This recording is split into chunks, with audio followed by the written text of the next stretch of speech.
এই লেসনটি বাজানোর জন্য আমরা আমাদের বাম হাতে জি এর পাওয়ার কর্ড বাজাবো।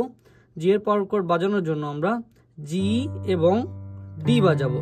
অর্থাৎ আমরা যদি যে কোনো মেজর বা মাইনর কর্ড ধরি, সাপোজ এই কর্ডের মধ্যে নোটটিকে আমরা উঠিয়ে দিব, তাহলে যে কর্ডটি বাজবে সেটির নাম হবে পাওয়ার কর্ড অর্থাৎ G5। এই পুরো গানের মধ্যে শুধুমাত্র একটি কর্ডই ইউজ হয়েছে, শুধুমাত্র G5। আমরা প্রতি 4 কাউন্ট পর পর বাম হাতের G5টিকে প্লে করব এবং ডান হাতের মেলোডি চেঞ্জ হতে থাকবে এবং আমি এটা এক্সপ্লেন করছি কিভাবে কি আমরা বাজাবো। আমরা আমাদের পিঙ্কিকে ডিতে প্লেস করব। আমরা খেয়াল রাখবো এই লেসনের ক্ষেত্রে আমরা আমাদের আঙুলকে নড়াবো না এবং হাত যাতে প্রপার কার্ভ থাকে। So D C B, B 2 count, D C B,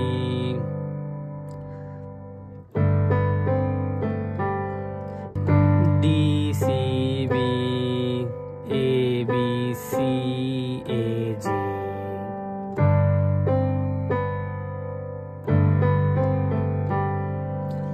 এই ফার্স্ট ফ্রেজ বাজানোর পরে আমরা আমাদের সেকেন্ড ফ্রেজে যেটা বাজবে B C D B A B C এ, আবার পাঁচ বাম হাতে B C D B A B C A.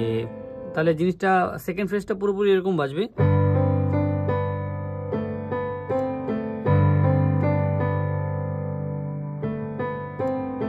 Last ফ্রেজে গিয়ে প্রথম পার্টটা আবার রিপিট হবে।